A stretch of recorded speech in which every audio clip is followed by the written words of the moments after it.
మన వాగ్దానాన్ని స్వతంత్రం చేసుకోవడానికి ముందుగా ఎవరుంటారో, ముందు స్థానంలో ఎవరుంటారో, ముందుగా ఎవరు స్పందిస్తారో, ముందుగా ఎవరు ఛార్జ్ తీసుకుంటారో, ముందుగా ముందడుగు వేస్తారో, ముందుగా నిలబడతారో, ముందుగా ప్రయాసపడతారో, ముందు లైన్లో ఉంటారో, ఈ పని చేయడానికి, దేవుని పక్షంగా నిలబడటానికి, దేవుని ప్రజల వాగ్దాన దేశమును స్వతంత్రించుకోవడానికి ముందు భాగములో ఎవరు నిలబడతారో, ముందుగా స్టెప్ తీసుకుంటారో, ముందు అడుగు వేస్తారో, అలాంటి వ్యక్తులు ముఖ్యమైన వాడవుతాడు. అందుకనే దావీదు ఉన్నంత కాలములో యోవాబు సేనాధిపతిగానే నిలబడ్డాడు. స్తోత్రం చెప్పండి, హల్లెలూయా.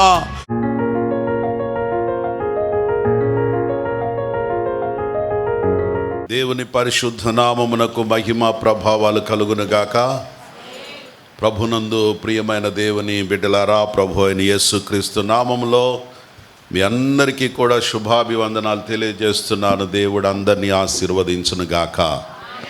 ఈ ఉదయకాలం మిమ్మల్ని అందరినీ చూడడం చాలా సంతోషంగా ఉంది. ప్రభు మనల్ని ప్రేమించి గతించిన వారము దినములు, అలాగే గతించినటువంటి మాసం అంతా కూడా మనల్ని కాపాడి క్షేమంగా మనల్ని తన సన్నిధానములో కలుసుకొని ఆయన్ని ఆరాధించుటకు, ఆయనను మహిమపరుచుటకు, ఆయనకు కృతజ్ఞత తెలియజేయుటకు ప్రభు ఇచ్చిన మంచి సమయాన్ని బట్టి రెండు చేతులెత్తి దేవునికి స్తోత్రం, హల్లెలూయా, హల్లెలూయా. ఈరోజు మన ధ్యానము కొరకు పరిశుద్ధ గ్రంథమైన బైబిల్ నుండి హెబ్రీలకు రాసినటువంటి పత్రిక 1వ అధ్యాయము 9వ వచనాన్ని చదువుదాం. నీవు నీతిని ప్రేమించి దుర్నీతిని ద్వేషించితివి, అందుచేత దేవుడు నీ తోడి వారి కంటే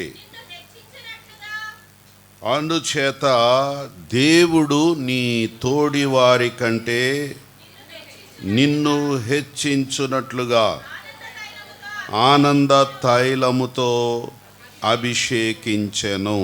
దేవుడు నీ తోడి వారి కంటే నిన్ను హెచ్చించునట్లుగా అభిషేకించెను. నీ దేవుడు నీ తోడి వారి కంటే నిన్ను హెచ్చించునట్లుగా అభిషేకించెను. చెప్పండి ఈ మాట ఒకసారి. దేవుడు నీ తోడి వారి కంటే నిన్ను హెచ్చించునట్లుగా ఆనంద తైలముతో అభిషేకించెను.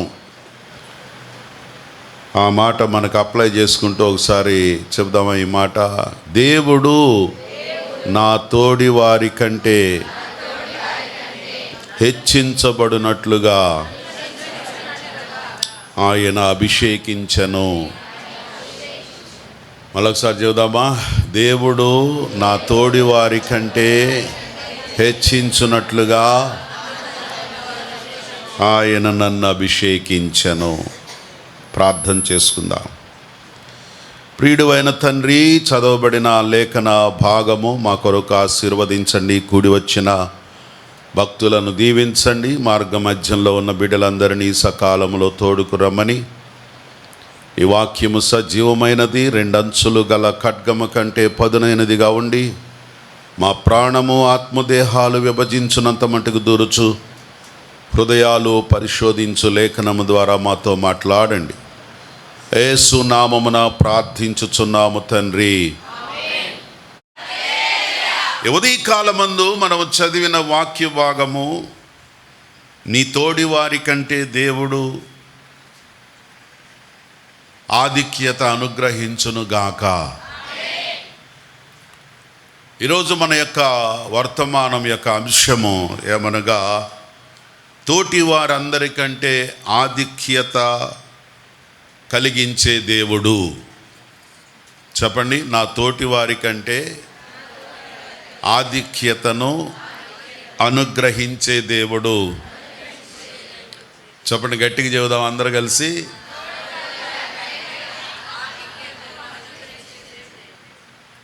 దేవుడు ప్రతి వ్యక్తి జీవితంలో కూడా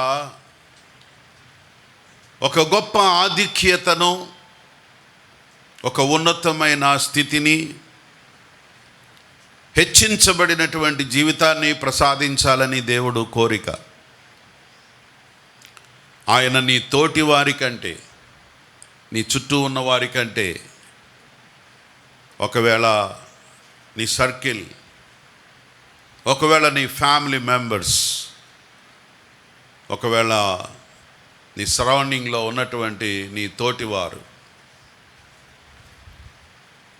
నీతో సమానమైన వారు, నీలాగే పోటీపడిన వారు, వారందరికంటే కూడా దేవుడు మనలను హెచ్చించును. ఆమేన్. ఆయన వాగ్దానం చేస్తున్నాడు, నీ తోటి వారి కంటే కూడా నీవు హెచ్చించబడినట్లుగా దేవుడు తన భక్తులను అభిషేకించి ఉన్నాడు. దేవునికి స్తోత్రం. సో దేవుడు తన భక్తుల ఎడల ఎలాంటి ఉద్దేశము కలిగి ఉన్నాడంటే, తన యందు ఎవరైతే భయభక్తులు కలిగిన వారిగా ఉన్నారో వారు తన తోటి వారి కంటే కూడా హెచ్చించబడాలి అనేది దేవుడు ప్రతి ఒక్కరిని అభిషేకించి ఉన్నాడు. దేవునికి స్తోత్రం. ఆ అభిషేకము ప్రతి ఒక్కరి మీద ఉన్నది. దేవుడు నీ తోడి వారి కంటే నిన్ను హెచ్చించునుగాక.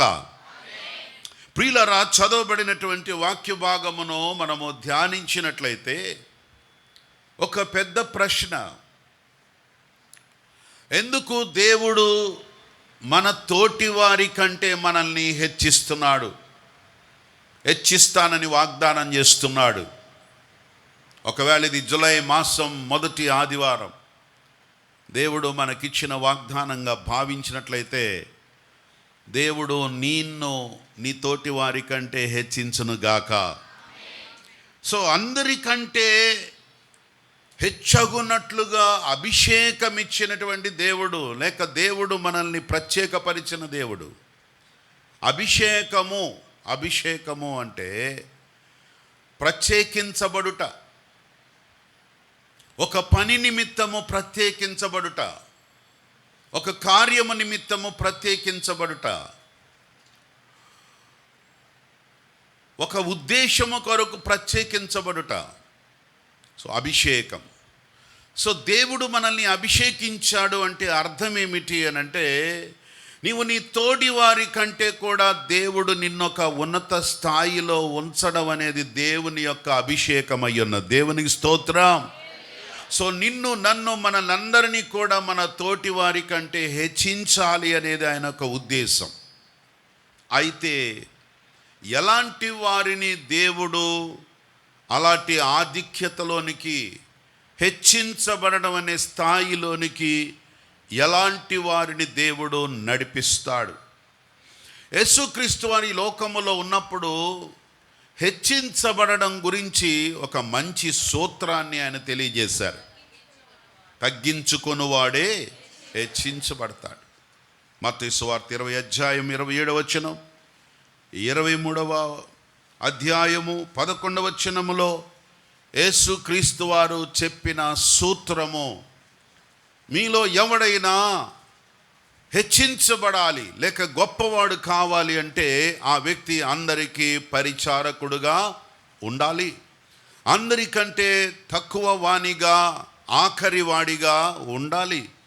అలా ఎవరైతే ఉండడానికి ఇష్టపడతారో అలాంటి వారు హెచ్చించబడతారు. దేవునికి స్తోత్రం. కాబట్టి యేసుక్రీస్తు వారు కూడా ఈ లోకంలో ఉన్నప్పుడు ఒక వ్యక్తి ఏ విధంగా హెచ్చించబడగలడో దాన్ని తెలియజేశాడు. ఈరోజు దేవుని వాక్యంలో మనము గమనించినట్లయితే అలాగా అందరికంటే, అందరిలో ప్రత్యేకించబడిన వారిగా, అందరిలో ఓ ప్రత్యేకమైనటువంటి ఆశీర్వాదాన్ని పొందిన వ్యక్తులను ఈరోజు దేవుని వాక్యములో మనం గమనించినట్లయితే, వారు హెచ్చించబడటానికి వారిలో ఒక క్యారెక్టర్, వారిలో ఉన్న ఒక ప్రత్యేకమైన జీవన విధానం, దాన్ని బట్టి వారు హెచ్చించబడతారు. ఎలాంటి వారు హెచ్చించబడతారు లేక ఎలాంటి వారు అభిషేకం కలిగిన వారిగా ఉంటారు? ఎలాంటి వారు ఘనపరచబడిన వారిగా ఉంటారు? అందరిలో కాకుండా ప్రత్యేకించబడిన వ్యక్తిగా ఎలాంటి వారు ఉండగలుగుతారు? ఒక 3 విషయాలు మనం గమనించినట్లయితే, మొట్టమొదటిగా నెహెమ్యా గ్రంథం 7వ అధ్యాయము 2వ వచనాన్ని చదువుదాం.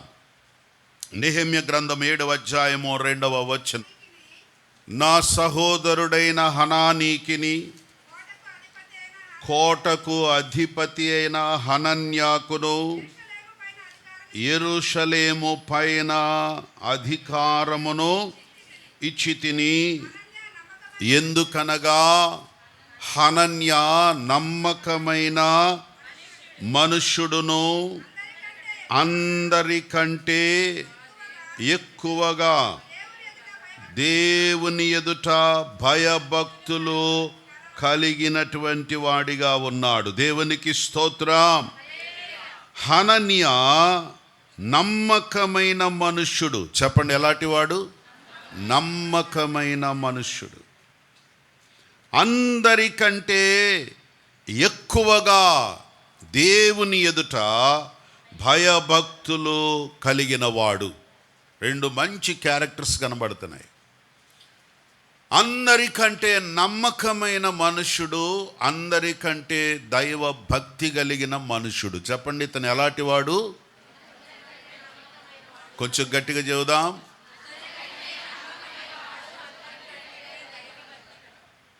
అందరికంటే, నీ తోటి వారి కంటే, నీతో ఉన్నవారి కంటే, నీ సమాజము కంటే, నీ స్నేహితుల కంటే, నీతో ఎవరున్నా కూడా వారందరిలో కూడా ఒక ప్రత్యేకమైన వ్యక్తిగా, ఆధిక్యతను పొందుకునే వ్యక్తిగా ఉండాలి అన్నట్లయితే హనన్యా మనకు ఒక మంచి మాదిరి చూపిస్తున్నాడు. హనన్యా అందరికంటే నమ్మకస్తుడు, అందరికంటే భయభక్తులు కలవాడు. ఈ హనన్యాలో ఉన్నటువంటి మంచి క్యారెక్టర్ను బట్టి నెహెమ్యా ఇతనికి ఒక బాధ్యత అప్పగించాడు. ఏంటి ఆ బాధ్యత? ఇతనికి యెరూషలేము పైన అధికారమును ఇచ్చితిని. యెరూషలేము నగరమంతటి మీద అధికారం దేవుడిచ్చాడు. నెహెమ్యా యెరూషలేము నగరాన్ని బాగు చేయడానికి వచ్చాడు. నెహెమ్యా ఒక మంచి ఉద్యోగ బాధ్యతలు కలిగినటువంటి వాడు. నెహెమ్యా చెరలో ఉండగా రాజుగారికి చాలా నమ్మకమైన వాడిగా ఉన్నాడు. నెహెమ్యా ప్రార్థన దేవుడు ఆలకించాడు.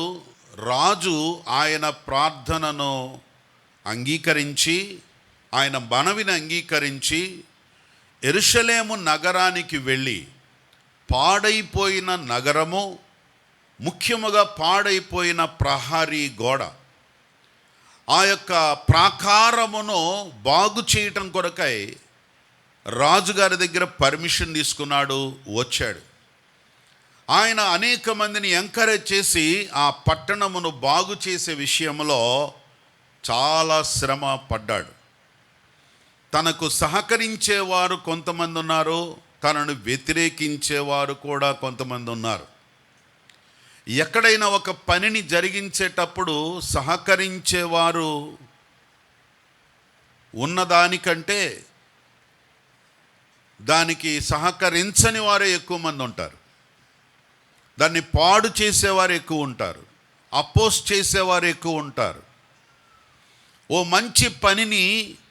మంచి పనిని సమర్థించే వారి కంటే కూడా ఓ మంచి పనిని అడ్డుకునేవారు ఎక్కువ మంది ఉంటారు. ఓ మంచి కార్యము జరుగుతున్నప్పుడు మంచి వ్యక్తులను, మంచి కార్యమును, మంచి ఉద్దేశమును జరిగించే సమయంలో ఎక్కువ మంది దాన్ని సపోర్ట్ చేశారు. అయినా కూడా దానికంటే అనేక మంది వ్యతిరేకతను తెలియజేశారు. దానికోసం ఆ పనిని పాడు చేసేటువంటి వారు కొందరు ఇంకా ఎక్కువగా తయారయ్యారు. దాన్ని ఏ విధంగా బ్రేక్ చేయాలి, ఈ మంచి జరగకూడదు, ఈ మంచి పని జరగకూడదు, దాన్ని బ్రేక్ చేయాలి అనేటువంటి వారు ఎక్కువగా అపోజ్ చేశారు. అయితే దేవుడు నమ్మదగిన వాడు, తాను అభిషేకించినటువంటి వారిని అందరికంటే హెచ్చించేవాడై ఉన్నాడు. దేవునికి స్తోత్రం. సో ఇక్కడ మనం చదివినటువంటి భాగమును గమనించినట్లయితే నెహెమ్యా తన ప్రాకారము యొక్క గోడను నిర్మాణం చేయడం పూర్తి చేశాడు. అనేక మంది సహకారముతో తాను ఏ ఉద్దేశముతో అయితే వచ్చాడో తన పట్టణాన్ని కాపాడడానికి, ముఖ్యంగా ప్రాకారము నిర్మాణం చేయడానికి, ప్రాకారము లేనందువలన అనేక మంది శత్రువులు వచ్చి పట్టణాన్ని దోచుకుంటున్నారు. నెబుకద్నెజరు ఈ పట్టణమును కాల్చివేశాడు, ఈ ప్రాకారమును కూలగొట్టాడు. కాబట్టి తిరిగి మళ్ళా ప్రాకారము నిర్మాణం చేయడం ప్రారంభించినప్పుడు ఎన్ని ఆటంకాలు వచ్చినా కూడా నెహెమ్యా పనిని నిర్వర్తించాడు, ముగించాడు. ముగించిన తర్వాత ఎక్కడెక్కడ ఏమేమి పనులు జరగాలో ఆ క్రమాన్ని జరిగించడానికి మనుష్యులను నియమించాడు. దేవాలయములో జరగవలసిన ఆరాధనలు, దేవాలయములో జరగవలసిన పరిచర్యలు, ఆగిపోయిన వాటన్నిటినీ కూడా మళ్ళా తిరిగి రీఎస్టాబ్లిష్ చేసి దానికి కొంతమంది పనివారిని నియమించటం జరిగింది. అలాగే ప్రాకారమును దాన్ని కాయుటకును భద్రపరచుటకు కొందరిని నియమించడం జరిగింది.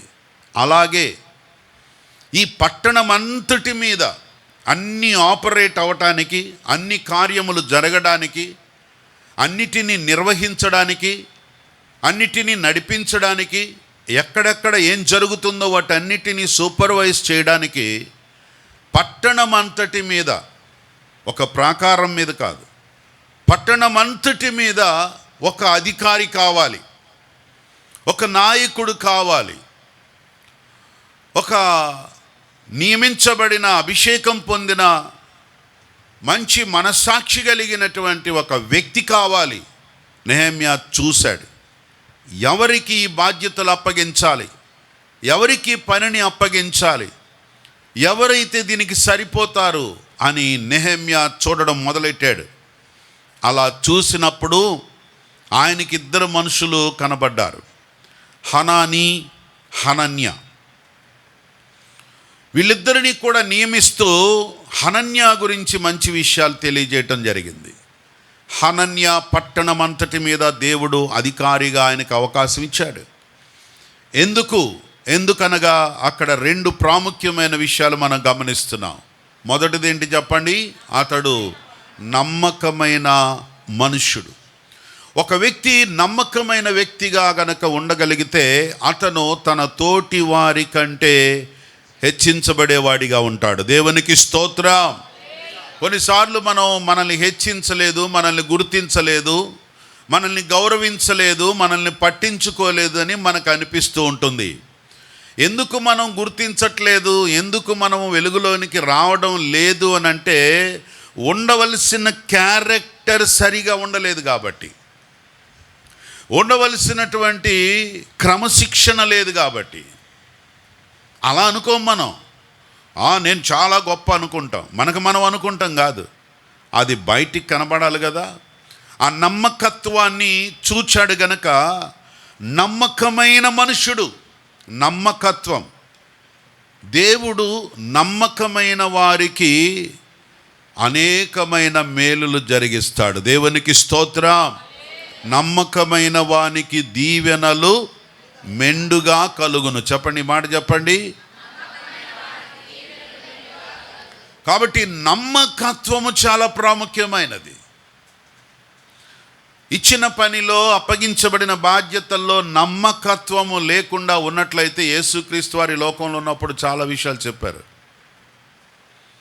ఒకనికి 5 తలాంతులు, 2 తలాంతులు, 1 తలాంతు ఇచ్చినప్పుడు, బలా నమ్మకమైన మంచి దాసుడు, మంచివాడే కానీ దానికి యాడింగ్ ఏంటన్నమాట, నమ్మకమైన అనే మాట ముందు మాట్లాడటం జరిగింది. అంటే దాని అర్థము ప్రయారిటీలో ఏముందన్నమాట, నమ్మకత్వం. సో నమ్మకమైన మంచివాడు. కొన్నిసార్లు మనకు ఒకటి ఉంటే ఇంకోటి ఉండదు. మంచితనం ఉంటే నమ్మకత్వం ఉండదు, నమ్మకత్వం ఉంటే మంచితనం ఉండకపోవచ్చు. కానీ ఇతనిలో 2 మంచి క్యారెక్టర్స్ ఉన్నాయి. అందుకే నమ్మకమైన మంచి దాసుడా, నీకు అనేకమైన పనుల మీద బాధ్యతగా హెచ్చించడం జరుగుతుంది. దేవునికి స్తోత్రం. అలాగే హనన్య అనేటువంటి వ్యక్తిలో మరో మంచి లక్షణం, అతడు దేవుని యందు భయభక్తులు కలిగిన వాడు. చెప్పండి, ఎలాంటి వాడు? దేవుని యందు భయభక్తులు కలిగిన వాడు అని చెప్పే మాట ముందు ఒక చక్కని మాట రాశారు. ఏంటది? అందరికంటే. అందరికంటే, అందరికంటే ఎక్కువగా, అందరికంటే ఘనముగా, అందరికంటే భక్తిగా, అందరికంటే భయంతో, అందరికంటే అనగా మనలో ఒక ప్రత్యేకమైన భక్తి, ప్రత్యేకమైనటువంటి భయము, భయభక్తులు కలిగినటువంటి వ్యక్తి అందరికంటే ఒక పర్టికులర్ పర్సన్గా ఒక వ్యక్తి ఒక ప్రత్యేకమైన భక్తి జీవితాన్ని అలవరుచుకొని, భయభక్తులు అంటే భయముతో కూడిన భక్తి. చెప్పండి, భక్తి ఎలాంటిదన్నమాట? కొన్నిసార్లు మనకు భయం లేని భక్తి ఉంటుంది. భక్తే, మనం చాలా మంచిగా భక్తిగా ఉంటాం, కానీ భయం ఉండదు. భయం లేని భక్తి. భయం అంటే ఎవరి గురించి? దేవుని గురించి భయం ఉండాలి. గత వారం చెప్పాను అనుకుంటా కదా, దేవుని సేవకులు అంటే భయం ఉండకూడదు. ఏముండాలి? గౌరవం ఉండాలి. చెప్పండి, దేవుని సేవకులు, పెద్దలు, తల్లిదండ్రులు, నాయకులు అంటే భయం ఉండకూడదు, కానీ ఎలా ఉండాలి? గౌరవం ఉండాలి. గౌరవం అనే మాట భయం కంటే తక్కువని కాదు, గౌరవం అనేది భయం కంటే ఎక్కువ. అంటే గౌరవంలో స్వతంత్రత ఉంటుంది, భయములో ఉన్న స్వాతంత్రం పోగొట్టుకుంటాం. భయము అనేది దేవుని దగ్గర. దేవుడంటే భయం, దైవ భయం. దేవుని దగ్గరను భయపడాలి. దేవుని దగ్గర భయపడటం అంటే దేవుణ్ణి చూసి భయపడటం కాదు. దేవుడు మనకు ఒక తండ్రి లాంటి వాడు. మరి దేవుని దగ్గర భయభక్తులు అంటే ఏంటి? దేవుని దగ్గర భయభక్తులు అంటే అనగా దేవుడు ఏదైతే మనకు చెప్పాడో దానిని భయముతో, వణుకుతో దానిని అనుసరించడం. అంతేగాని దేవుడంటే భయం కాదు. దేవుని మాట, దేవుడు ఏది చెప్పాడో దాని ప్రకారంగా జీవించడం, దానికోసం భయపడాలి. ఇక్కడ దేవుడు ఉన్నాడు అని భయపడాలి. దేవుని మాట ఇది, దేవుడు ఈ మాట చెప్పాడు అని భయపడాలి. అలాంటి భయభక్తులు కలిగినటువంటి హనన్య అందరికంటే భక్తి కలిగిన వాడు. దేవునికి స్తోత్రం. ఒక వ్యక్తి తన జీవితంలో హెచ్చించబడాలని దేవుడు కోరుతున్నాడు. అందరికంటే హెచ్చించబడాలని దేవుడు కోరుతున్నాడు. నీ తోటి వారందరికంటే కూడా, నీతో ఉన్న వారందరికంటే దేవుడు మనల్ని హెచ్చించడానికి ఆయన ఇష్టపడుతున్నాడు. అయితే మనం కూడా అందరికంటే భక్తి కలిగి ఉంటే మనల్ని మన తోటి వారి కంటే దేవుడు హెచ్చిస్తాడు. దేవునికి స్తోత్రం.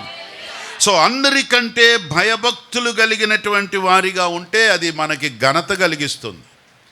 సామెతల గ్రంథం 22వ అధ్యాయం 4వ వచనములో చూచినప్పుడు, సామెతల గ్రంథం 22వ అధ్యాయం 4వ వచనములు, యెహోవా యందు భయభక్తులు కలిగి ఉండుట వినయమునకు ప్రతిఫలము, ఐశ్వర్యము, ఘనత, జీవము దాని వలన కలుగుతుంది. స్తోత్రం చెప్పండి, హల్లెలూయా. దేవుని యందు భయభక్తులు కలిగి ఉండుట అనేది వినయము యొక్క ప్రతిఫలం. దేవుని యందు భయభక్తులు అంటే వినయము కలిగి ఉండుట అనేది అర్థమవుతుంది ఇక్కడ. సో వినయానికి ప్రతిఫలం ఏంటంటే దేవుని యందు భయభక్తులు కలిగి ఉండడం. దేవుని యందు భయభక్తులు కలిగి ఉన్నామంటే ముందు లోబడడం, విధేయత చూపించడం, వినయము కలిగి ఉండడం. దేవుని యందు భయభక్తులు కలిగినటువంటి వాడు వినయము గలవాడిగా ఉంటాడు. వినయానికి ప్రతిఫలమే ఏమిటి? ఆ ప్రతిఫలము యెహోవా యందు భయభక్తులు కలిగిన వానికి ఘనతయు, ఐశ్వర్యమును, జీవమును కలుగుతుంది. ఈ మూడే కదండి ఈ లోకంలో మనిషికి కావాల్సింది. ప్రతి వ్యక్తి కోరుకునేది నేను ఘనంగా ఉండాలి, గౌరవంగా ఉండాలి, విలువగా ఉండాలి, నాకున్న పరిధిలో నేను ఘనంగా ఉండాలనేది మనిషి కోరుకుంటాడు. రెండవది ఐశ్వర్యము. మనకున్న కావలసిన ప్రతి అవసరము తీర్చబడి ఏ కొరత లేకుండా, లోటు లేకుండా జీవించాలని కోరుతాడు. మూడవది జీవము లేక పరలోకము, మోక్షము, మోక్షరాజ్యం. ప్రతి వ్యక్తి కోరుకునేటువంటివి ఈ మూడు విషయాలు గమనించినట్లయితే ఇవి ఎక్కడి నుండి వస్తాయి? దేవుని యందు భయభక్తులు కలిగినటువంటి వారి జీవితంలో దేవుడిస్తాడు. అందరికంటే భక్తి కలిగిన వ్యక్తిగా ఎప్పుడైతే ఉంటావో, హనన్యాను హెచ్చించిన దేవుడే నన్ను నిన్ను కూడా హెచ్చించునుగాక. మనలందరినీ దేవుడు హెచ్చించునుగాక. హనన్యాకు ఆ ఆధిపత్యము, హనన్యాకు ఆ గౌరవము, హనన్యాకు ఆ ఘనత, ఆ గొప్ప ఆధిక్యత కలగడానికి గల కారణం అతడు నమ్మకస్తుడు మరియు యెహోవా యందు అందరికంటే భయభక్తులు. చెప్పండి, అందరికంటే భయభక్తులు కలిగి అందరికంటే హెచ్చించబడుదుముగాక. రెండవ విషయాన్ని గమనించినట్లయితే దానియేలు గ్రంథం 1వ అధ్యాయము 20వ వచనం. దానియేలు గ్రంథం 1వ అధ్యాయము 20వ వచనాన్ని చదివినట్లయితే, అందరికంటే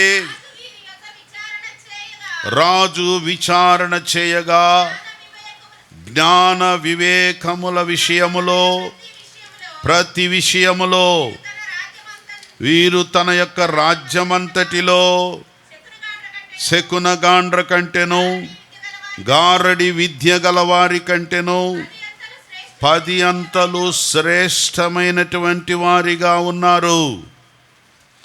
10 అంతలు శ్రేష్టమైనటువంటి వారిగా కనబడ్డారు. అందరికంటే, ఎవరందరికంటే? శకునగాండ్ర కంటెను, గారడి విద్య కలిగిన అందరికంటే 10 అంతలు శ్రేష్ఠులు అని తెలియపరచబడ్డాడు. దానియేలు 10 అంతల శ్రేష్టమైన వారు. ఎవరికంటే? శకునగాండ్ర కంటెను, గారడి విద్య కలిగిన వారందరికంటెను. అలాగే మనం గమనించినట్లయితే 6వ అధ్యాయం 2వ వచనములో దానియేలు గురించి ఒక చక్కని మాట రాయబడింది.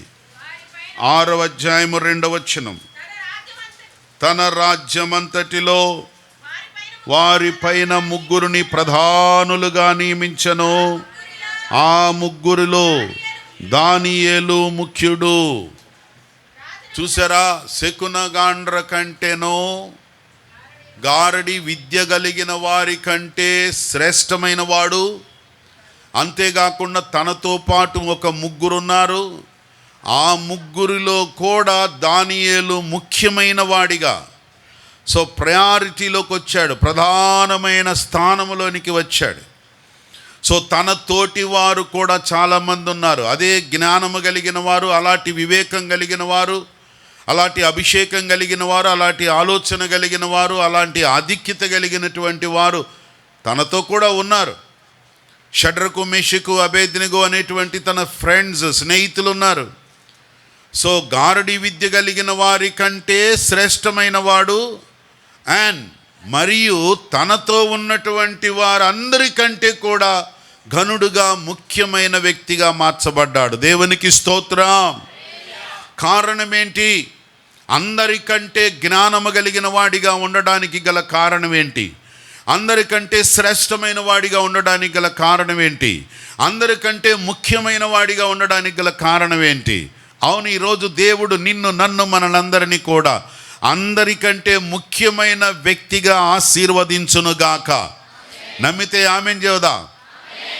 అందరికంటే ముఖ్యమైన స్థానంలోకి ప్రభు నన్ను నడిపించునుగాక. సో ముఖ్యమైనటువంటి వ్యక్తిగా ఉండడానికి గల కారణం ఏంటి? దానియేలు అందరికంటే ముఖ్యుడు అని అంటే ఎందుకో తెలుసా? ఒకవేళ మీరు తర్వాత చదువుకోవచ్చు, 1 నుండి 6 అధ్యాయాల వరకు చదువుకున్నట్లయితే, ఎప్పుడైనా మీరు ఖాళీ ఉన్నప్పుడు చదవండి. నెబుకద్నెజరు రాజు, బబులోను సామ్రాజ్యాధినేత చక్రవర్తి నెబుకద్నెజరు యెరూషలేము మీద దాడి చేశాడు. యూదా జనాంగాన్ని అనేక మందిని తీసుకొని తన చెరగ తీసుకొని వెళ్ళాడు. తన రాజ్యములో మంచి జ్ఞానము చెప్పగలిగిన యవ్వనస్తులు కావాలి అని ఆయన ఆలోచించాడు. కొంతమందిని నియమించాడు. మనము యూదా జనాంగాన్ని చెరలోనికి తీసుకొని వచ్చాం కదా. యూదా జనాంగములో ఉన్నటువంటి యవ్వనస్తులను మీరు కొంతమందిని కలెక్ట్ చేయండి. ఎందుకంటే వారు నాకు కావాలి, నా దగ్గర పనిచేయడానికి కావాలి. అయితే వారికి ఉండవలసిన లక్షణాలు ఏంటో తెలుసా? మొదటి అధ్యాయములో 3-4 వచనాలు చదివితే, రాజవంశములో ముఖ్యమైన వారై ఉండాలి, లోపము లేని సౌందర్యం గలవారుగా ఉండాలి, సకల విద్యలలో ప్రావీణ్యత ఉండాలి, జ్ఞానము కలిగి ఉండాలి, తత్వము తెలిసి ఉండాలి. వారు రాజనగరులో నిలువదగిన, అంటే ఎబిలిటీ ఉండాలి. రాజనగరులో నిలవగలిగిన ఎబిలిటీ, యోగ్యత, అర్హత ఉండాలి.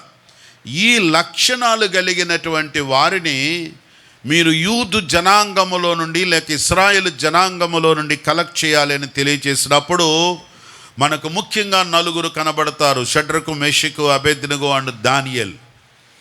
ఈ 4 సెలెక్ట్ అయ్యారు. ఇంకా అనేక మంది అనేక రాజ్యాల నుంచి వచ్చినటువంటి వారందరితో కూడా కలిపి తన రాజ్యములో మంచి జ్ఞానం కలిగిన వారు ఉండాలి అని ఆ రాజు కోరుకున్నాడు. వారిలో ఈ 4 ఉన్నారు. ఈ 4 ఎలాంటి క్యారెక్టర్స్ కలిగిన వారిగా ఉన్నారు? ఈ 4 ఎంత జ్ఞానం కలిగి ఉన్నారు? ఆ సెలెక్ట్ అవ్వడానికి గల కారణం వారిలో ఉన్న ప్రత్యేకత ఏంటి? వారిలో ఉన్న ప్రత్యేకత అన్నట్లయితే వారు దేవునికి చాలా దగ్గరగా జీవించే, దైవ భయము, భక్తి కలిగిన వారిగా ఉన్నారు. కారణం ఏంటి అనంటే, ఎవరైతే వారిని చూడ్డానికి ఒక నపంసకునికి అప్పగించబడ్డారో అతను ఏం చేశాడంటే అందరికీ రాజభోజనాలు సిద్ధం చేస్తూ ఉన్నారు. 3 సంవత్సరాలు వారిని సిద్ధపరచాలి. ఈ 3 సంవత్సరాలు రాజభోజనాలు వారికి ఇవ్వాలి. అయితే దానియేలు, షడ్రకు, మేషకు వీరు అందరూ కూడా ఏం చేశారంటే, మేమైతే రాజు భుజించే ఆహారములో కొన్ని మేము తీసుకోమండి, కాబట్టి మాకు కూరగాయలతో కూడిన ఆహారాన్ని ఇవ్వండి అని రిక్వెస్ట్ చేశారు. అప్పుడు ఎవరైతే ఆ బాధ్యత తీసుకున్నారో ఆయన అన్నారు, లేదండి, అందరికీ సమానంగా ఇవ్వాలి. ఒకవేళ 3 సంవత్సరాల తర్వాత రాజు దగ్గర నిలబడినప్పుడు మీరు అందరికంటే తక్కువగా కనబడతారు, కాబట్టి అందరికీ ఈక్వల్ రేషన్ ఇవ్వాలి, అందరూ చక్కగా రాజభోజనాలు భుజించాల్సిందే అని చెప్పారు. అప్పుడు దానియేలు భక్తులందరూ చెప్పారు, ఒక్క 10 రోజులు గమనించండి, ఆ తర్వాత 3 సంవత్సరాల్లో మీరు చెప్పిన మాట మేము వింటాం. ఓ 10 దినాలు మీరు మమ్మల్ని గమనించండి, మాకు కూరగాయలు ఇవ్వండి. ఓ 10 దినాలు మమ్మల్ని ప్రత్యేకంగా చూడండి. ఆ తర్వాత మేము మీకు నచ్చినట్లయితే దీన్ని ఫాలో అవుతాం, లేదు అన్నట్లయితే మీరు చెప్పినట్టు వింటాం. దానియేలు, షడ్రకు, మేషకు, అబేద్నెగోలు అడిగిన దానిని అతను అంగీకరించాడు. 10 డేసే కదా. 10 రోజుల తర్వాత అందరినీ గమనించినప్పుడు వారికంటే వీరు 10 అంతల శ్రేష్ఠులుగా కనపడ్డారు. స్తోత్రం చెప్పండి. సో వారు ఎందుకు ఈ మాట చెప్పారు మీరు అని అడిగారు. మేము దేవుని యందు భయభక్తులు కలిగిన వారమండి. ఒకవేళ రాజుగారు భుజించేటువంటి ఆ మాంసాహారములో మేము తినకూడని ఆహారం ఏదైనా ఉండొచ్చేమో మాకు తెలియదు కదా. ఎందుకంటే మాకు ఒక నియమం ఉంది, మా గ్రంథములో కొన్ని నియమాలు ఉన్నాయి. కొన్ని వస్తువులు తినకూడదు, కొన్ని పదార్థములు, కొన్ని జంతువులను, కొన్ని పక్షులను మేము తినకూడదు. ఒకవేళ మీరు రాజుగారు ఏది సిద్ధం చేస్తారో మాకు తెలియదు కదా, అది ప్రిపేర్ అయ్యి వచ్చిన తర్వాత అదేంటనేది తెలియదు కనుక మేము కూరగాయలే భోజనం చేయడానికి నిర్ణయించుకున్నాము అని తెలియజేశారు. వాళ్ళకి అర్థమైంది ఇతను దేవుని యందు చాలా భయభక్తులు కలిగిన వారిగా ఉన్నారు అని. అందుకే వారు ఆ 10 దినాల్లో దేవుడు అతనికి ఎంత సహాయం చేశారో ఆయన గమనించి వారి కంటిన్యూషన్గా ఆ 10 దినాలే కాదు 3 సంవత్సరాలు వారు కూరగాయలతోనే పోషించబడ్డారు. స్తోత్రం చెప్పండి. సో ఆ తర్వాత వారిని జ్ఞానాన్ని ఆలోచించినప్పుడు వారు అందరికంటే వారి దేశంలో ఉన్న శకునగాండ్ర కంటే, వారి దేశంలో ఉన్న గారడి విద్య కలిగిన వారి కంటే కూడా దానియేలు చాలా ఉన్నతమైన వ్యక్తిగా ఆశీర్వదించబడ్డాడు. దేవునికి స్తోత్రం. కారణం ఏంటి అని అంటే, మనం గమనించినట్లయితే వారి యొక్క భక్తే వారి జీవితంలో జ్ఞానాన్ని అనుగ్రహించింది. అందుకనే గమనించినట్లయితే సామెతల గ్రంథంలో 9వ అధ్యాయం 10వ వచనములో చూచినప్పుడు, సామెతల గ్రంథం 9వ అధ్యాయం 10వ వచనములో, యెహోవా యందు భయభక్తులు కలిగి ఉండుటయే జ్ఞానమునకు మూలము. సో అందరిని మించిన జ్ఞానం, అందరికంటే గొప్ప జ్ఞానం, అందరికంటే ఆలోచన, అందరికంటే మేధస్సు, అందరికంటే తత్వజ్ఞానం, అందరికంటే గొప్ప వ్యక్తులుగా హెచ్చించబట్టానికి, గౌరవించబట్టానికి, అందరికంటే ఘనమైనటువంటి వారి స్థానంలోనికి రావడానికి, అందరికంటే జ్ఞానము కలిగి ఉండడానికి, ముఖ్యంగా వీరికి జ్ఞానము విషయంలో రాజుగారికి కావాలి, జ్ఞానులు కావాలి. జ్ఞానుల కోసం ఆయన సెర్చ్ చేసినప్పుడు, వారి జ్ఞానాన్ని పరీక్షించినప్పుడు అందరికంటే వీరి జ్ఞానము చాలా గొప్పగా కనబడుతుంది. దేవునికి స్తోత్రం. అప్పుడు అర్థమైంది వీరి జ్ఞానానికి గల కారణం ఏంటి అని ఆలోచిస్తే, వీరి జ్ఞానము దేవుని యందు భయభక్తులు. వారు దేవుని యందు భయభక్తులు కలిగి ఉన్నారని వారికి ఎక్కడ అర్థమైంది చెప్పండి? వారు భోజన పదార్థముల విషయములో ఎంత భయభక్తులతో వారు దాన్ని పాటించారు అంటే అది ఒక చిన్న నిదర్శనం అంతే. కానీ వారి జీవితంలో అన్ని విషయాల్లో దైవ భయమును కలిగి ఉన్నారు, అన్ని విషయములో భక్తి కలిగిన వారిగా ఉన్నారు, అన్ని విషయములో జాగృతి కలిగిన వారిగా ఉన్నారు. అందుకే దేవుడు వారికి అనంతమైన జ్ఞానము, అందరికంటే ఎక్కువ జ్ఞానాన్ని దేవుడు ప్రసాదించాడు. స్తోత్రం చెప్పండి, హల్లెలూయా. నా ప్రియమైన దేవుని బిడ్డలారా, దేవుడు నిన్ను, నన్ను, మనల్ని అందరినీ కూడా అలాగా అభిషేకించాడు. మనము అందరికంటే జ్ఞానం గలవారిగా ఉండాలని దేవుడు కోరుతున్నాడు. అయితే దానియేలు, షడ్రకు, మేషకు, అబేద్నెగోలు ఉన్నతమైన వ్యక్తులుగా దీవించబడటానికి, ముఖ్యంగా దానియేలు ముఖ్యమైన వాడిగా ఉండడానికి, జ్ఞానము విషయంలో, తత్వజ్ఞాన విషయంలో, సకల విద్య ప్రావీణ్యత విషయంలో అతను ఉన్నతమైన వ్యక్తిగా హెచ్చించబడడానికి గల కారణం వారు దేవుని యందు భయభక్తులు నిలిపిన దాన్ని బట్టి. ఈ ఉదయకాల సమయంలో దేవుడు నిన్ను, నన్ను కూడా హెచ్చించునుగాక. సో అందరికంటే భక్తి గలవాడు హనన్య, రెండవది అందరికంటే జ్ఞానము గలవాడు దానియేలు. మూడవదిగా గమనించినట్లయితే అందరికంటే ముందుగా ఉండేటువంటి వాడు యోవాబు. చెప్పండి, అందరికంటే ముందుగా ఉండేవాడు యోవాబు. చెప్పండి అందరి మాట. దినవృత్తాంతములు మొదటి గ్రంథము 11వ అధ్యాయము 6వ వచనాన్ని చదువుదాం. దినవృత్తాంతములు 11వ అధ్యాయము 6వ వచనాన్ని చదువుకుందాం. ఎవరు మొట్టమొదట యెబూసీయులను హతము చేయడానికి చేస్తాడో అలాంటి వాడు ముఖ్యమైన వాడును సేనాధిపతిగా ఉంటాడు అని దావీదు సెలవీయగా, సెరూయా కుమారుడైనటువంటి యోవాబు అందరికంటే, చెప్పండి మాట, అందరికంటే ముందుగా, చెప్పండి ఆ మాట చెప్పండి, అందరికంటే ముందుగా ఎక్కి వెళ్ళి ఆ ఆధిపత్యమును పొందుకున్నాడు. దేవునికి స్తోత్రం. యోవాబు అందరికంటే ఆధిక్యతను పొందుకున్నాడు. చెప్పండి ఈ మాట, యోవాబు. చెబుదాం, అందరు చెబుదాం ఈ మాట. సో అందరికంటే భక్తి గలవాడిగా ఉండి అధికారం పొందుకున్నాడు హనన్య. అందరికంటే జ్ఞానము గలవాడయుండి ముఖ్యమైన స్థానంలోనికి వచ్చాడు దానియేలు. అందరికంటే ముందుగా ఉండి ఆధిక్యతను పొందుకున్నాడు యోవాబు. దేవునికి స్తోత్రం. దావీదు రాజు అయినటువంటి తొలి దినాలు అవి. సౌలు రాజ్యాన్ని పరిపాలిస్తున్నాడు, దావీదు తరమబడుచు ఉన్నాడు. ఆ తరువాత దేవుడు సౌలు రాజును తొలగించి దావీదును రాజుగా నియమించాడు. ఇశ్రాయేలు సర్వ జనాంగము దావీదును గుర్తించారు. అప్పటి వరకు పరిగెట్టి పారిపోతున్నటువంటి వాడు, సౌలుకు భయపడి దూరమవుతున్నటువంటి వాడు దావీదును పట్టుకున్నారు. దావీదు దగ్గరికి వెళ్ళి దావీదును బ్రతిమలాడుకొని, అయ్యా మీరే నెక్స్ట్ లెవెల్లో రాజుగా మీరు ఉండాలి, సౌలు రాజు చనిపోయారు, మీరు రావాలి, మిమ్మల్ని రాజుగా మేము అభిషేకించుకుంటాం. ఎందుకంటే ఇశ్రాయేలు జనాంగానికి ముందుగానే తెలుసు అతడు రాజుగా అభిషేకం పొంది ఉన్నాడని. దావీదు దేవుని చేత అభిషేకించబడ్డాడు, అదే సమయంలో ప్రజల చేత కూడా అభిషేకించబడ్డాడు. స్తోత్రం చెప్పండి, హల్లెలూయా. నేను ఎప్పుడైనా అనేక సార్లు ఇదే చెప్తాను. ఒక నాయకుడు దేవుని చేత ఎన్నిక చేయబడతాడు, అదే సమయంలో ప్రజల చేత కూడా నియమించబడేవాడిగా ఉండాలి. స్తోత్రం చెప్పండి, హల్లెలూయా.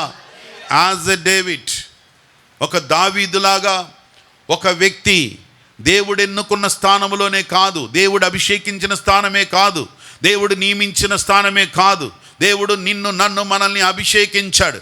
కానీ ఆ అభిషేకములో ఉన్నటువంటి ప్రాధాన్యతను ప్రజలు గుర్తించి ప్రజలు తీసుకొని వచ్చి అతనికి పట్టాభిషేకం చేయాలి.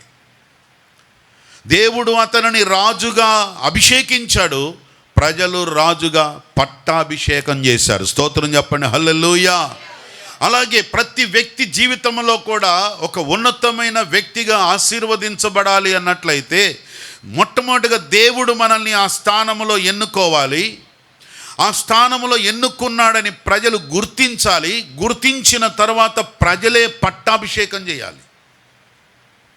మనం అలా కాకుండా పాస్టర్ గారు మనల్ని పట్టాభిషేకం చేయాలనుకుంటాం, మన నాయకుడు మనల్ని పట్టాభిషేకం చేయాలి అని అనుకుంటాం. దేవుడు అందరినీ ఏర్పాటు చేస్తాడు. దేవుడు మనలో ఉన్న భక్తిని బట్టి, మనలో ఉన్న క్యారెక్టర్ని బట్టి, మనలో ఉన్నటువంటి నమ్మకత్వము, మనలో ఉన్న భయభక్తులను బట్టి దేవుడు మనల్ని ఎన్నుకుంటాడు, అభిషేకిస్తాడు. కానీ ప్రజలు దానిని గుర్తించాలి కదా.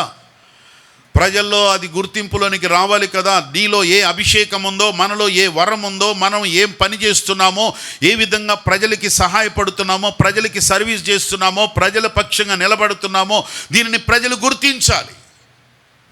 దావీదును గుర్తించారు, అందుకనే అతన్ని తీసుకొని వచ్చి పట్టాభిషేకం చేశారు. ఆయన్ని పట్టాభిషేకం చేసిన తర్వాత రాజు దావీదు గారు ఒక నిర్ణయం తీసుకున్నాడు. మొట్టమొదటిగా మనము సియోను పర్వతము ప్రక్కన ఉన్నటువంటి దాన్ని ఆక్రమించుకున్నటువంటి యెబూసీయులు అనేవారు ఉన్నారు. వీళ్ళు తరతరాల నుంచి అక్కడే ఉన్నారు. వాగ్దాన భూమి అది. ఆ సియోను కొండ, సియోను పర్వతం, ఆ సియోను పట్టణం, ఈ పట్టణాన్ని యెబూసీయులు అనేవాళ్ళు ఆక్రమించుకున్నారు. ఈ యెబూసీయులను బయటికి పంపించాలి. వాళ్ళకి వార్త పంపించాడు దావీదు, మీరు అర్జెంటుగా ఆ కొండను ఖాళీ చేసి దిగి వెళ్ళిపోండి, నేను రాజుగా వచ్చాను, ఆ వాగ్దాన దేశంలో, మా వాగ్దాన భూమిలో ఆ కొండ ఉంది, మీరు దిగి వెళ్ళిపోండి, పారిపోండి అని అవకాశం ఇచ్చాడు దావీదు. కానీ వాళ్ళు ఆ మాట వినకుండా ఇంకా ఏం చేశారు తెలుసా? దావీదు, నువ్వేదో రాజు అయిపోయానని ఫీల్ అయిపోతున్నట్టున్నావు, ఒకవేళ నీవు మా కోసం కనుక ఇక్కడికి రాగలిగితే మేము నీతో యుద్ధం చేయాల్సిన పని లేదు, మా దగ్గర ఉన్నటువంటి గుడ్డి వాళ్ళు, కుంటి వాళ్ళు నిన్ను తరిమేస్తారు. అంటే నువ్వు నీ సైన్యం మా గుడ్డి వాళ్ళు, కుంటి వాళ్ళు తరమగలిగినటువంటి స్థాయిలో ఉన్నారు, నీకంత శక్తి లేదు, నీకంత పవర్ లేదు అని చెప్పి వార్త పంపారు. దావీదు ఏం చేశాడు తెలుసా? అరే, కుంటి వాళ్ళు, గుడ్డి వాళ్ళే మనల్ని తరిమేస్తారని మనల్ని చాలా తక్కువగా చూస్తున్నారు వీళ్ళు. ఓ పని చేయండి, ఆ యెబూసీయులను తరిమి కొట్టి ఆ భాగాన్ని, ఆ భూభాగాన్ని ఆక్రమించుకోగలిగిన సామర్థ్యము కలిగిన వాడు ఎవడైనా ఉంటే వానికి ఒక గొప్ప ఆధిక్యత నేను ఇస్తాను. దానిని యెబూసీయులను తరిమి కొట్టగలిగినటువంటి వాడు ఎవరైతే ఉంటాడో అతడు సేనాధిపతిగాను సైన్యానికి ముఖ్యమైనటువంటి వ్యక్తిగా ఉంటాడు. మీలో ఎవరు వెళ్ళి ఆ పని చేస్తారు అని పబ్లిక్ అనౌన్స్మెంట్ ఇచ్చాడు. ఎప్పుడైతే పబ్లిక్ అనౌన్స్మెంట్ ఇచ్చారో సెరూయా కుమారుడు, అనగా దావీదు యొక్క సహోదరి కుమారుడు అంటే దావీదు యొక్క మేనల్లుడు వెంటనే బయలుదేరాడు. అంకుల్ నేను వెళ్తాను అక్కడికి అన్నాడు. అలాగా, ఓకే క్యారియాన్, నువ్వు వెళ్ళు. తన సైన్యం తీసుకొని వెళ్ళాడు. యెబూసీలందరినీ కూడా హతమార్చాడు. యెబూసీలు చాలామంది పారిపోయారు, ఆ కొండను ఆక్రమించుకున్నారు. చప్పట్లు కొట్టి ప్రభు నామాన్ని మహిమపరుదాం.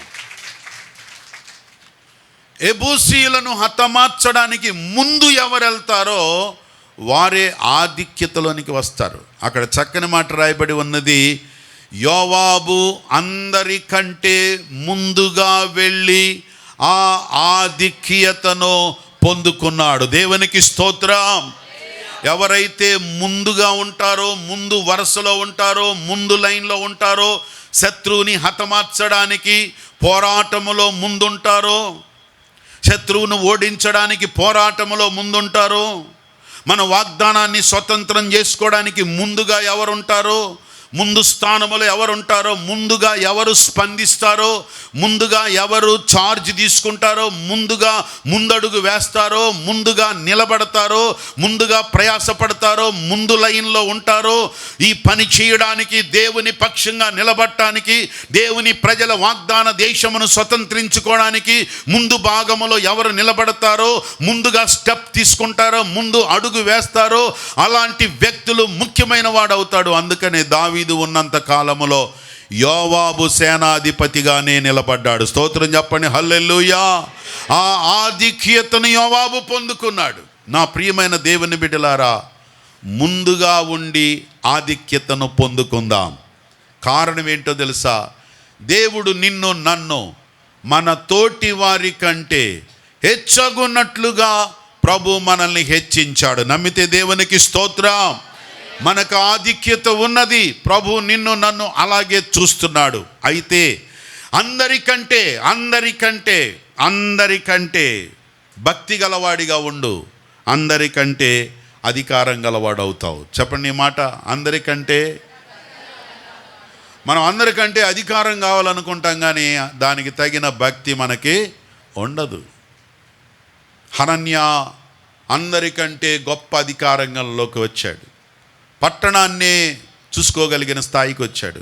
కారణం, అతడు అందరికంటే భక్తి గలవాడు. అలాగే అందరికంటే జ్ఞానము గలవాడిగా ఉన్నాడు. అందరికంటే జ్ఞానం గలవాడిగా ఉన్నాడు కాబట్టి అందరికంటే ముఖ్యుడైపోయాడు. చెప్పండి, దానియేలు ఎలాగయ్యాడు? అందరికంటే ముఖ్యమైన వాడు. అందరికంటే ముఖ్యమైన వాడిగా ఉండాలంటే అందరికంటే జ్ఞానం గలవారిగా ఉండాలి. జ్ఞానం కావాలంటే యెహోవా యందు భయభక్తులు గలవారిగా ఉండాలి. మూడవది, అందరికంటే ఆధిక్యతలోకి రావాలంటే, అందరికంటే ప్రధానమైన స్థాయిలోనికి రావాలంటే, ప్రయారిటీలోకి రావాలంటే అందరికంటే, చెప్పండి, అందరికంటే ఎలా ఉండాలి? అందరికంటే ముందు ఉండాలి. చెప్పండి, ఎలా ఉండాలి? అందరికంటే వెనకుంటే ఆధిక్యత రాదు. అన్నిట్లో ముందుగా ఉండడం, చెప్పిన వెంటనే చేయడం, ఆ పనిని అర్థం చేసుకోవడం, దానిలో ముందడుగు వేయటం. యెబూసీలు అంత గొప్ప ఛాలెంజ్ ఇస్తే ముందు వెళ్ళడం అంటే సామాన్యమైన సంగతా? దావీదునే బెదిరించారంటే, దావీదు ఇప్పటికే వాళ్ళ తరపున నుండి గొలియాతును చంపిన విషయం వాళ్ళందరికీ తెలుసు. రాజ్యములో ఎంత గొప్పవాడో ఆయనకి తెలుసు. దావీదు సైన్యంలో ఉన్నప్పుడు సైన్యం ఎంత బలంగా ముందుకు సాగిపోతుందో యెబూసీయులకు తెలుసు, ఆల్రెడీ తెలుసు. ఇన్ని విషయాలు తెలిసి కూడా యెబూసీయులు దావీదుకి సవాల్ ఇచ్చారు. నువ్వు మమ్మల్ని ఏం చేయలేవు, ఒకవేళ ఏదైనా చెయ్యాలనుకుంటే మా దగ్గర ఉన్న కుంటి గుడ్డి వాళ్ళే నిన్ను తరిమేస్తారు అన్నారంటే, దావీదుకే థ్రెటనిచ్చినటువంటి, దావీదుకి సవాలు విసిరినటువంటి యెబూసీయుల మీదికి ముందుగా వెళ్ళడం అంటే సామాన్యమైన సంగతి కాదు. అలాంటి అసమానమైనటువంటి పరిస్థితుల్లో ముందడుగు వేశాడు కాబట్టే తాను జీవించినంతకాలం ముఖ్యమైన వాడిగానే ఉన్నాడు. దేవునికి స్తోత్రం. ముందడుగు వేస్తే ముందు స్థానంలో ఉంటాం. మనం వెనకడుగు వేస్తే ఎక్కడ ఉంటాం చెప్పండి? వెనకడిగే ఉంటాం. సత్యం తెలిసిపోయింది కదా. కాబట్టి చెప్పండి, అందరికంటే అందరికంటే అధికారం మాకు కావాలనుకున్న వాళ్ళు ఎంతమంది చెయ్యొద్దండి? అందరికంటే అధికారం కావాలన్న వాళ్ళు చెయ్యెత్తారు. మాది ఎవరు కొంతమంది ఎత్తారు, మంచిది. అందరికంటే అధికారం కావాలంటే ఏముండాలట? అందరికంటే భక్తి ఉండాలి. వాళ్ళు చెయ్యెత్తారంటే అర్థం ఏంటంటే వాళ్ళకి నమ్మకం ఉందన్నమాట. మా భక్తి, మేము అందరికంటే భక్తిగా ఉన్నాం కాబట్టి మాకు అందరికంటే అధికారం దేవుడిస్తాడు. దేవునికి స్తోత్రం. అందరికంటే భక్తి గలవారిగా ఉండు. దేవుడు నీవు కోరుకున్న అధికారంలో ప్రభు నిన్ను నిలబెడతాడు. ఆమేన్.